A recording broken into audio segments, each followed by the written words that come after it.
once again. Now tonight we are bringing you exclusive coverage of Skid Row and their much anticipated new album Subhuman Race, which hits the shops tomorrow, and that means you can be first to hear new material from the album. We've got exclusive live performances, in-depth interviews with all band members, and we're also going to be premiering Skid Row's brand new video for My Enemy. So be one of the first to join Skid Row's Subhuman Race. It's all coming at you from Milan in Italy with the Youth Gone Wild. It's another edition of Headbangers Ball. Crank it up.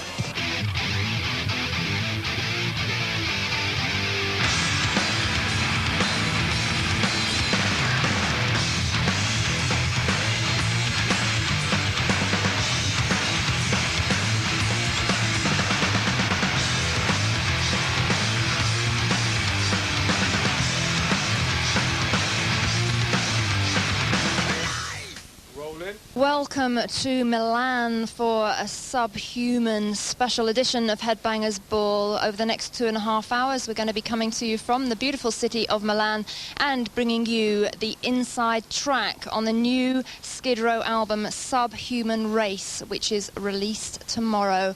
And joining me first up in the sunshine here, I've got Rachel and Rob. So welcome back to Headbangers Ball, and also back to Europe, you guys, because you've been away for a little while now. So how does it feel to actually be back on the road, having been away for something like 2.5 years, I think? Yeah, Donington was the last show we played, August 22nd. I feel like I've said all this before at one time. Yeah, and yeah, 92. Right, 92. And, you know, we're coming back, playing the clubs, doing the listening parties. It feels really good. You know? How have the shows been going? Really well. We did 10 of them in the States, and they went really cool. And now this is our third one in Europe, and I think we have like 4 more after this. But it's going really well, really well. Now, lots of viewers have been writing in and asking, you know, hey, why does Skid Row come over for the first time in a long while and play just little clubs when you obviously could play much, much bigger arenas? Now, what's the philosophy behind this current European tour? What we wanted to do was to do a promotional tour, basically, and it's what we do. We're doing a lot of interviews and press, and we figured while we'd be out on the road, we might as well go ahead and play. I mean, since that's what we love to do anyway. And we figured, you know, we're still fans of other bands as well, so we figured that if we had the chance to go to a club and see one of our favorite bands, you know, how cool would that be? So it's kind of like almost a warm-up period for us too, and a chance for people to see the band in a real intimate setting. And we play the album, you know, over and over and over and over and over again. And we play for about 2 hours. We play about half the new songs off the album, and we do all of our old stuff off the first album, Slave, and B-sides. Yeah, that must be quite a challenge to play the new material when nobody's heard it yet. Yeah, we've done it. It seems every time we do a record, we always end up doing it that way for some reason. The first album, it came out the day we were playing. We were at Dallas, at Reunion Arena, when we were on tour with Bon Jovi. It was the same day. Yeah, it came out the same day, and then with Slave to the Grind, we were out with Guns for almost 3 weeks before the record actually came out. It was weird because both bands didn't have their record out at the time. So, I mean, there was a lot of thinking and deciding going on as far as the crowd goes. But this thing, it's cool. In the States, well, we're flying everywhere here, but in the States, we just had one bus, and usually we have 4 buses, 2 band and 2 crew, so now we have like 15 people jammed onto one bus. It was pretty chaotic most of the time. It smells good too. Yeah, it smells really good too, and if you're a non-smoker, it's really healthy for you. Well, it's a good way to get back into the touring vibe, I'm sure. Now, just sort of going to the starting point for Subhuman Race, there was this much publicised rift between Sebastian and Snake. What exactly went on there, and how was it finally resolved? It's kind of silly, really. It's a shame that the whole thing really got out in the press. I mean, it was just like any relationship, you know, you're bound to have problems, and you know, if it's you're not going to go through your whole life without having problems within, interrelationships. So it was just something that went down, and we had been out of the public eye for a while, so all of a sudden, it got into the press. There was this big problem. Skid Row was going to break up, and it's really a bunch of crap. It was just, it was a problem between them, and they worked it out, aired their differences, and, here we are again. And, like Rachel said, he said, in a couple of weeks we're going to have a whole set of different problems. So Yeah. so the press can have a whole other field day with writing stories. And everyone knows the only bad press is an obituary. So I mean, everyone still was talking about Skid Row because they thought we were breaking up. So we didn't. We're still here. Everything's cool. Well, thank you for setting the record straight. That's really, really good to know. Well, we have got the first video from Subhuman Race debuting on Headbangers Ball tonight, and I'll let Rachel set this video up for us. It's a video for the first single, My Enemy, which is also the first song off the record. We shot it with Matt Mahern in New York City, who's known for Metallica and Motley Crue, Suicidal. Who else? He's done just about everyone. Yeah, New Bush video. He's really good, very talented guy. So this is My Enemy. It's probably actually the only video we actually had fun making. Yeah, one of them, definitely that. Psychotherapy. Psychotherapy, right? But we had he made doing the video fairly painless. Okay, well, let's see it now. This is Skid Row from the album Subhuman Race, which hits the shops tomorrow. First video, My Enemy. Enjoy.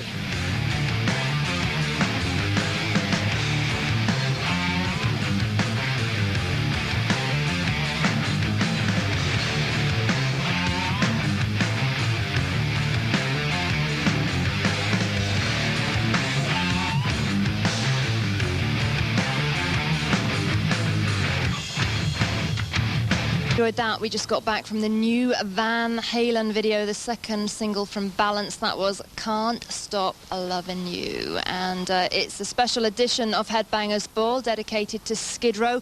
We're going Subhuman here in Milan, and as you can see, Rachel and Rob are still with me, and we're talking about the new album. And to my mind, not that I'm in a band or anything, but when you come to record a new album, I'm sure there are various different pressures, expectations of fans, your own expectations of yourselves, and also, I think for rock and metal in the 90s, also this kind of worry that the old guard of metal has kind of all but died. I mean, we've seen what happened to Motley Crue, for example. What were the pressures, or if any, I might be completely wrong here, but what were the pressures that came to bear when you went in to record this album? I think the main pressure was the fact that we hadn't had an album out in so long, and we were writing and trying not to write a record that we already did. I mean, that was a slight pressure, but not as much as the fact it's like, okay, do people even still remember who the hell we are? Do people even care? With the musical environment, it changed at least twice since Slave to the Grind came out. So right from the beginning, right from the writing process, we kind of tried to experiment a little bit more, because if there's any time that you're able to experiment, it's now, probably more so now than it has been since like the late 60s or whatever. So the main concern was the fact that do people even remember who the hell we are, and then just by doing this listening party thing, and the fact that My Enemy was released in New York to a New York radio station. We were really worried about it because it was a big station. It ended up being the most requested in the history of the station. Congratulations. Thanks. So we're like... There's no problem here. Yeah. I mean, what kind of challenges did this new album throw up? Because you'd kind of been, like you said, you'd been away for a couple of years, and there had been a little rift and so on. I mean, what was the most difficult thing about getting back on course with this album? I guess kind of deciding on what we wanted to do with the songs, because we didn't want to overthink things, because we still want everything to come as natural as it possibly can. I thought the hardest thing was getting together in the studio to practice. that was we love to practice. What was the catalyst that brought you all back together? Basically, was that Tampa show in Florida. We had been off for just about 2 years, and I met this promoter in a New York club, and he said, "Man, wouldn't it be great if you guys could headline the show in Tampa?" And it was like 3 weeks. in 3 weeks. And I said, dude, I'd love to, but, you know, we haven't played in 2 years, and I doubt you're going to talk the other guys into doing a show in 3 weeks, you know, and never mind headlining. And so I went back and mentioned it to the guys. The management mentioned it to the guys, and they said, you know, yeah, let's do this. So we got in right away. We practiced for a week straight, and that was really when we saw the people. It was just, you know, they were starving to have a good time again, you know, at a rock show, and we had a great time. And we're like, God, this is fun, man. Let's hurry up and write another album. And that really was the catalyst. So the chemistry started to flow again. Yeah, and of course it was an outdoor gig, so it rained. Poured. Just as bad as Donington, I'd imagine. Yeah, it seems every time we do an outdoor gig, it rains or there's like a sandstorm or, well, I don't know. Well, I hope it doesn't rain here in sunny Milan for the Headbangers Ball Skid Row special. But anyway, we have to go to commercials right now, and we will talk to the guys some more after that, talk more in depth about the new record. But taking us into that first short break, we've got Skid Row live at the Factory in Milan. You can enjoy a little bit of this live performance excerpt, and we'll see you after the break for more Subhuman festivities. Jesus, he knows the story. He knows the position of it. Knows the feeling. To get fucked, we are being. Tonight, me and Tanner, come and drink my water. You look at me like a cellular. You talk to me like a cellular.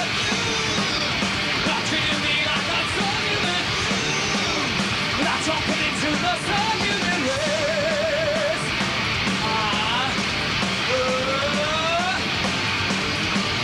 Marauders, hear my story. Welcome back to the Headbangers Ball. It's our Skid Row Subhuman race special coming to you from Milan, and right now we are at the cathedral, which you can see there in the background, and joining me here in the main square I've got Sebastian. So thanks for joining me, Seb. Welcome back to Europe, and how are you feeling today? Feeling great. It feels really good to be back. Yeah. So let's get straight to the nitty-gritty about the album. And you actually had like 2.5 years away from making music. How did it feel when you actually got back and got into like songwriting and recording mode? It felt great. I mean, get a shot of this here for a second. I mean, this is like, you know, a day in the life here for Skid Row. And to say the least, it's just a little bit different sitting at home, you know, with the remote control in your hand watching TV, you know. I mean, when you get to do this every single day, it's really a magic existence. It's a lot of fun. So it's great to come to some of these really beautiful places and meet new people. Yeah, it's unbelievable. Yeah. Now, it seems to me that for this album, you kind of have become a lot more disciplined, perhaps on a personal level and on a kind of a musical level as well. Yeah. Well, I mean, the first album was kind of a very, very innocent record. You know, I was 19 years old when I did the first album, and it was very kind of a, like when I read my interviews from back then, it's like, so how is it being in the rock and roll industry? And I'm like, everybody's so nice, man. They're all on my side, you know. And, you know, there's no, you know, I thought everybody was one for all, you know. Like that. So then when we came off the road for the first album, we found out kind of how, like, shark-infested the waters are of this industry. And the Slave to the Grind record that came out of that was a statement of like aggression and kind of fuck you, you know, to the whole world. This album, and Beside Ourselves, was just a fun cover album, but this album we really wanted to make like each song have its own colors, you know, and feelings and emotions instead of just like one album with one kind of sound. We wanted each song to have different kinds of dynamics. Ew! Well, you certainly achieved that. I mean, what aspects of the writing and recording of the new album did you personally find the most challenging? Just basically working with Bob Rock is so much different than working with Michael Wagner. The way that he does things is a different style. So quite unorthodox in cases from what I've read. Yeah, he's got like the tapes, the 48 tracks going like at all times, you know. So even if you say, hey, I want to try something that might not sound good, so don't tape it, he'll go, okay, whatever. And then, you know, you'll try your thing, and I'll be like, man, did you get that? And he's like, of course, I don't give a shit what you say. You know. So he had things taped all the time. So like a song like Beat Yourself Blind, which is my favorite in the album, that's like the first time we ever really did it, really, because we had the riff, we had like some of the words and stuff, but the first time we ever actually played it was right what you hear on the album. So, Very spontaneous. yeah. And also, just very quickly, it seems to me that one thing I really appreciated about the new album was that your voice is a lot more controlled. And I know that you have taken singing lessons before, but I think for this album you actually you didn't over-sing, and you tried some different kind of techniques, didn't you? Yeah, I mean, I think I proved to everybody that I can scream. You know, people know that I can do that. Give us one now. It's like Bob's like, Sebastian, you don't have to prove that you can scream. Everybody knows you can. Because that was, you know, me in the past. I just wanted to like blow up the mic, you know, and that's a fun thing, you know, but I've done that, and I want to use all different kinds of my, you know, show your full range. Exactly. Like a song like, you know, My Enemy has got like, you know, a cool vibe to it, but it's still got the aggression, you know, so I'm learning how to get the emotions out in different styles. Well, thanks for that, Sebastian. We're going to talk to Seb a little bit later on in the show, but right now we got the new video from DAD coming up for you. Their new album, Help You're Selfish, is charting right across Europe, and we're going to see the new video for Reconstructed, and it's coming up after these tour dates for DAD. More from Skid Row after that.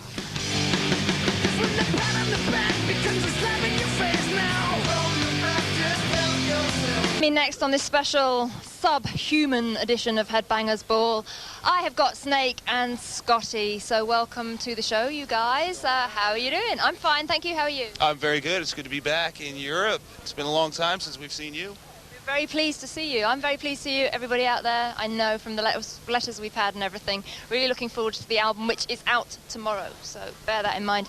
That's good, because I just bought this house behind you. I'm just getting ready to redecorate it right now. We're going to paint it this afternoon. That's going to be a long job. That nasty-looking marble's got to go. Siding for this. Well, anyway, let's talk a little bit about the album, because in earlier segments we've talked about some of the kind of unorthodox techniques that Bob Rock used in the studio. Right. You know, and it seems to me... Showing up and things like that, you know? Don't give the game away. It seems to me that... you know, that you actually, a lot of things came together very quickly and very spontaneously. Did that really help to keep the kind of energy levels up when you finished one song and you were really, really pleased with it and you were like fired up for the next song? Definitely. I mean, you know, spontaneity is what it's all about, you know? I mean, just getting in there and getting creative and the whole thing like that. I mean, it sounds cliche, but that's definitely what it's about. This guy's great. You never knew from day to day, like, where the song was going to go. He doesn't work in the traditional method of, like, okay, lay down the drums and do this and do that, and building one song at a time. It's like one day I would come in and I'd be playing guitars on one thing, and the bass wouldn't be done, and there'd be no vocals on it. Then another day I'd be playing on something else where the vocals would be there, but there'd be no Scotty's rhythm guitar or anything like that. So for us, it kept the game going really good, you know, and every day the window of creativity was always open. And so it wasn't just like you were going in and playing your parts. It's like, well, come up with something, man, you know, just come up with something new and different. So it was really cool. It was a good experience, a challenging one. Good. That's, you know, that's so important, isn't it? Especially when you're like on your third full-length album, yeah. So keep that up.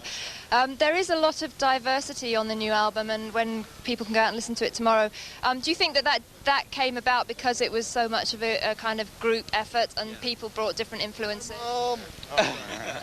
Yeah, definitely. I think everyone was so involved in the writing from the ground up. You know, when we got in a rehearsal studio and we started jamming, everybody was throwing all these different ideas around, and there was just so much passion in that room, you know, and it's just so much electricity. I think one of the things that really hit this whole thing home was the fact that after all this time we realized that you only got the other four guys around you to rely on, and it's not about managers, it's not about anything else other than the five guys in that room. So we came to a really good, strong realization in lieu to that. You know, it was awesome. So I would imagine that. Sorry, but I would imagine that kind of gave you back the feeling that you had when you recorded the first album. I was just going to say that. It was like we went to a rehearsal studio near our homes where all the local bands rehearse, you know, so we'd go in, another band would be coming out, you know, and they'd be going to like a local gig and stuff like that. And, it, you know, once we get in there, we shut the door would be shut, and there'd be no business people, no managers, no record companies, just the bands fighting it out. And the chemistry and the metal flowed, by all accounts. Yeah. Bella. Hello. You start your fans young, don't you? Yes, definitely. This is what I'm doing in my time off. All right, well, we've got to go to some commercials right now on this special edition of Headbangers Ball. And we got more Skid Row interviews coming up for you after that. Taking us into the break, some more Skid Row Live. Check the guys out in action at the factory in Milan.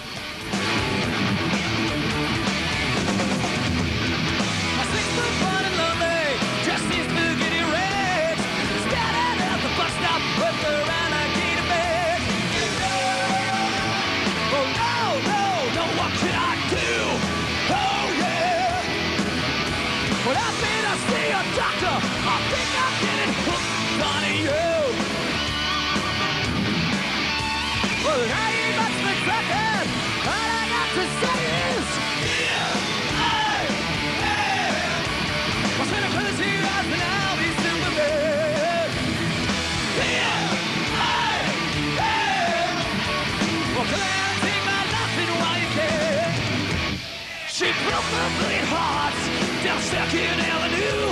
She got a good out cigarettes and designer attitude. Oh no, what could I do? I'm a single blind since the first time I died for you. Hear about the conversation, got to let you know. Close your eyes and I'll be Superman.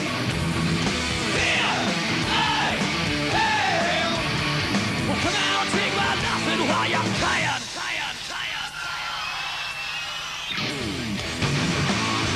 As I stare into the fire,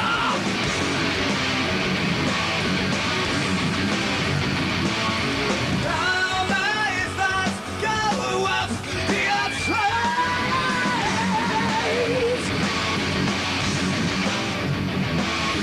Here I stare into the fire.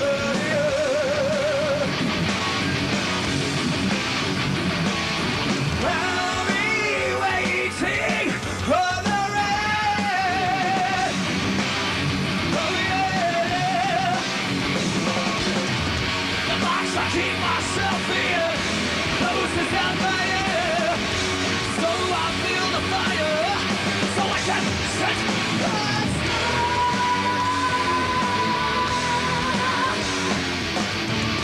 Can it be a frozen?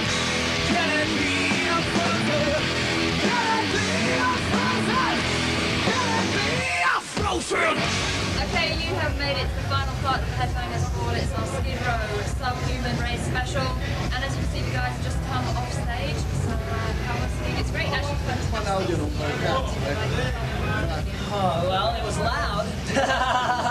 Definitely loud. It feels really good to just play the music, you know, when you got no room to run around. It's frustrating on one hand, especially when you're 7'9" like I am. But, so that part's kind of weird, but, you know, you really get to concentrate on the music and stuff. So it's great to practice, you know, with people in front of you for the real deal. Thank you. Thanks. Now, for all the people that couldn't get into these club shows around Europe this time around, I mean, all-important question is when you get to come back. End of August, early September, mid-September, sometime around there. So we'll be playing all the bigger places, all the regular size that we did last time, and everyone will be able to see us. And do you have any idea what bands you're going to bring over with you next time? No. Yeah, absolutely not a clue. There's a bunch we want to bring, but we just don't know if they're available or could do it or whatever. But we'll have somebody cool. I'd love to bring Demolition 23. Yeah. Mike Monroe's new band. That would be great. They're doing good in Europe, right? They are, actually, yeah. I'd love to do that, you know.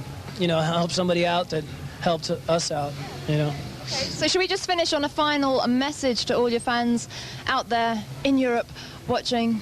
I would say, hey, it's been a long time, but it's worth the wait. Subhuman Race is coming March 27th, and look out for us live this summer. You could stick your hand in the air, you can laugh, you can shout, you could scream, you could sing, you could jump, you could sweat, you can have a good time. It's okay. What a way to end the show then. Thank you for that, Sebastian. That's fantastic. And of course, when Skid Row do return to Europe, we will bring you the dates on Headbangers Ball. So all of that remains for me to say is to say a huge thank you to all of you. Thanks for having us here in Milan. We've really enjoyed being here. And it's been a wonderful first 9 years, and we'll see you in 2004. Wow. Okay then. So cheers to all the guys in Skid Row, and thanks also to Atlantic Records and everybody in the Skid Row crew. We are signing off from Milan. I'll see you next week in the studio. You'll see Skid Row on tour in the summer, so you've got to wave goodbye. Cheers, see ya. Bye, see ya.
Potente de todo.